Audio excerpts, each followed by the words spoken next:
What's up, everybody? So I just wanted to come and kind of just get something off my chest. You know what I'm saying? I ain't gonna say it with my chest, but I'm gonna get it off my chest.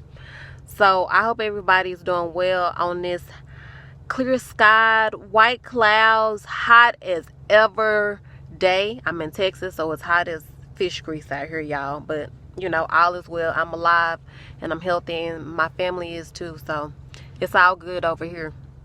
But I wanted to talk about, so there was a recent cultural event. I know y'all done seen it, about Jada and Will Smith. I'm not going off into the specifics about my opinion on their relationship and that situation that inspired her public red table talk with her and her husband. But what I want to talk about is kind of highlight something that I just saw for the first time last night. My husband and I watched most of it together last night, and I've heard other commentary around it since it happened, and I was like, wow, this is interesting. Like I said, well, let me see what everybody's talking about.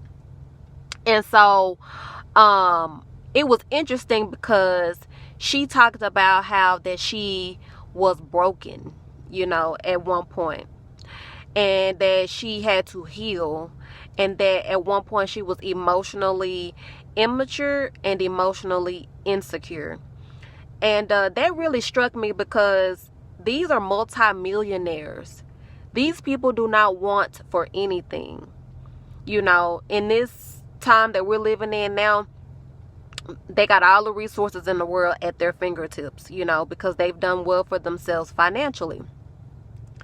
And people have opinions about that, and I'm not here to discuss any of that. I'm not Will or Jada, and I do not know the specifics of their life and their relationship and their, and their circumstances. But we would all agree that these people are financially well off, okay?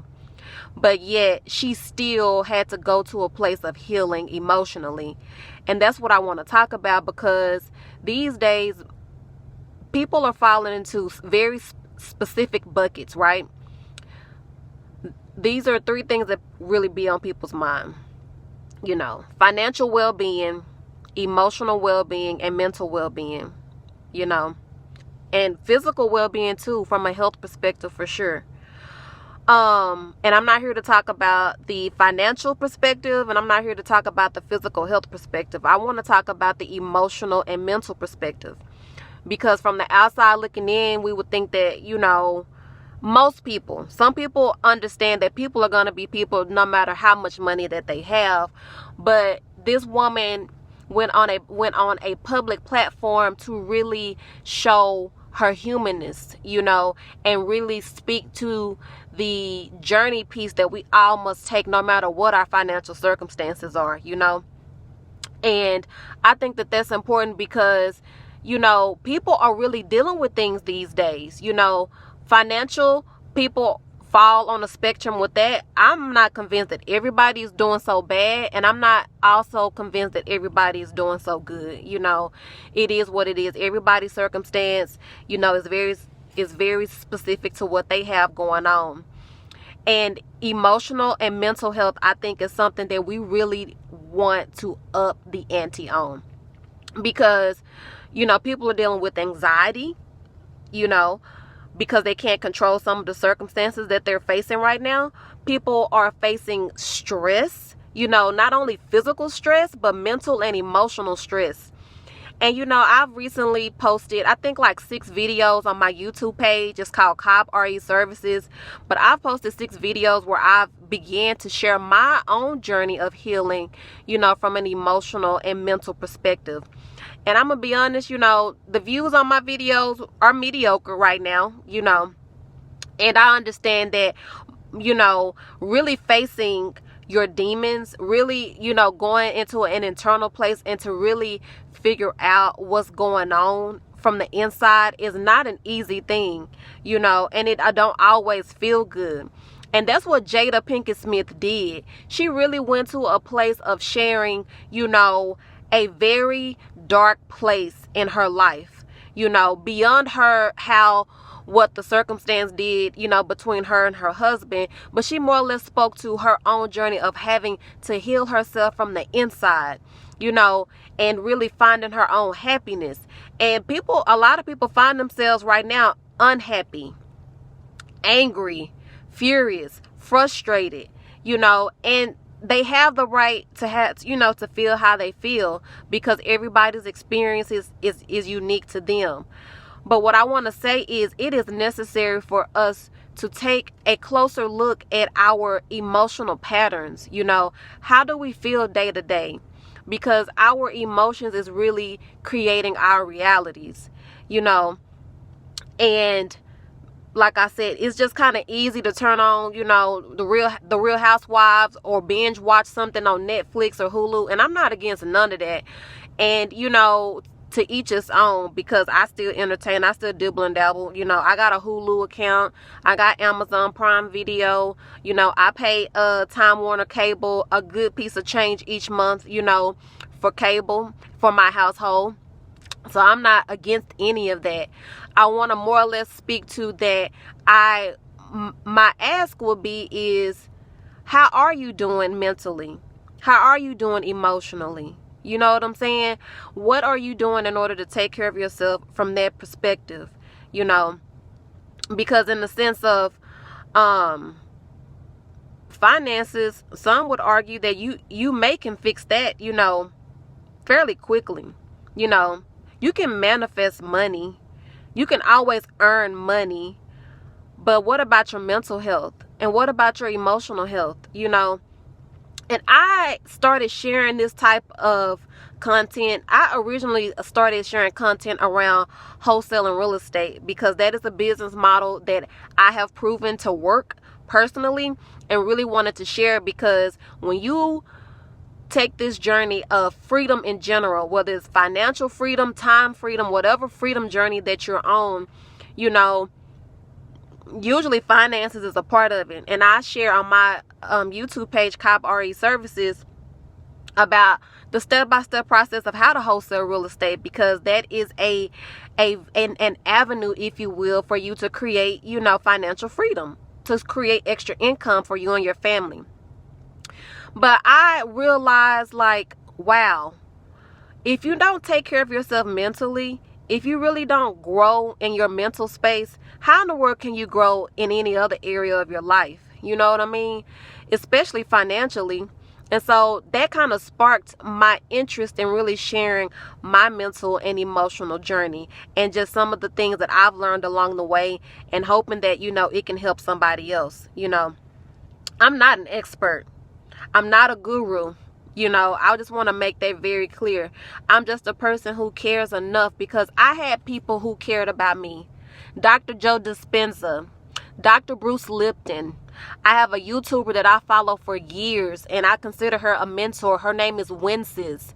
You know, all of the contributors in the movie called The Secret. You know, I've had mentors along the way who were courageous enough to share their journey, and to share how they were able to heal, and how they did take their, you know, spiritual journey. You know what I mean? And they openly shared it, and it helped my life in a real way. Like, literally added value to me as a person right now, the person that you're looking at in this video.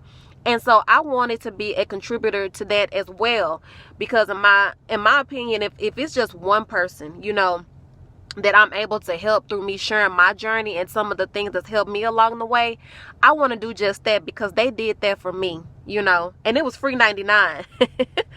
And so, and I've bought books, you know, I've invested in books and this, that, and the third. But what I'm saying is that these people were willing to share their journey in the hopes of helping other people to help them on their journey. And that's what I'm here to do. I might not be your cup of tea. You know, you might think this 30-something-year-old, you know, black woman, you know, married, you know what I'm saying, with child and this, that, and the third. Like, you might not, you know, see me as the person to help you. And I am clear and okay with that. But more or less of that, if you're able to resonate with anything that I'm saying in this video, you know, take it and use it to your advantage. I can't be the expert in your life. And I know that we, in a day and age to where we lean on others to be our answer, but can't nobody be the answer for you but you. And that's what Jada Pinkett Smith also shared. Her husband wasn't the answer. The situation that, transpired wasn't the answer. But she realized that she was the answer to her own happiness. And that's the same thing for all of us. Can't nobody on this planet make you happy but you. And I might not be able to manifest $1 million today, but I can go out and enjoy nature in order to feel better. I might not get that Lexus today that I want. I might not get that G-Wagon. I might not get that Gucci bag today. You know what I'm saying? But I can definitely call a loved one and tell them that I love them. Those are things that's in your control right now today in order to enhance your experience as a human being on this planet. You know what I mean? But we're the answer to our own problems. I'm not your answer. I might be a tool or a resource. I might share something small that you might piece together, with something else that you've picked up along your path. But I'm not even your answer. I might be a part of the solution, but I'm not the solution. Only you can be the solution in order to enhance your own life. You see what I'm saying? And I had to learn that. And that's why I really want to share this, because we have been steered away from our own true power. You are the creator of your life. No one else is. You see what I'm saying? You are empowered to create the life of your dreams. But you got to believe that. You have to accept the fact that we were put on this planet to create abundance. You see what I'm saying? To create well-being, to allow well-being. You know what I'm saying? To be happy, to smile and laugh, because after I cut this, once I get off this video, whatever, like I was saying, my camera cut off. So I'm just kind of picking up where I left off. But, I'm going to go figure out what makes me happy today. You know what I'm saying? And do just that, because I do deserve to feel good. And all of us deserve to feel good. We're here to really have a good life. And that's something that we must accept. We must accept that we are inherently good and that we are here to live good. But, that emotional and mental health is something that's definitely on the top of my mind, because since all of this has happened, that is really one of the areas of my being that I really concentrate on, is keeping my mind right and keeping my heart right, because it's so much going on that if you really paid attention to it day in and day out, would wreck your mind and will really harden your heart, because you would think that there was no humanity and you would think that the world was going to end today. And what state of mind does that really create? Hopelessness, helplessness, victimhood, fear, uncertainty, anxiety. And don't nobody have time for that. We really are at a great time in human history to really examine who we really are, and for you to take that journey of your own, a conscious journey, a deliberate, intentional journey of that. We're currently doing a series on the Cobb RE Services page about intentionality, about being intentional with what you want, about setting intentions, you know what I'm saying? But I think at the end of the day, if you was to take anything away from this video, is to really care more about how you feel, and feel as good as you can, as much as you can, and really do things and engage your mind, in ways that do make you feel good, and be around people that make you feel good.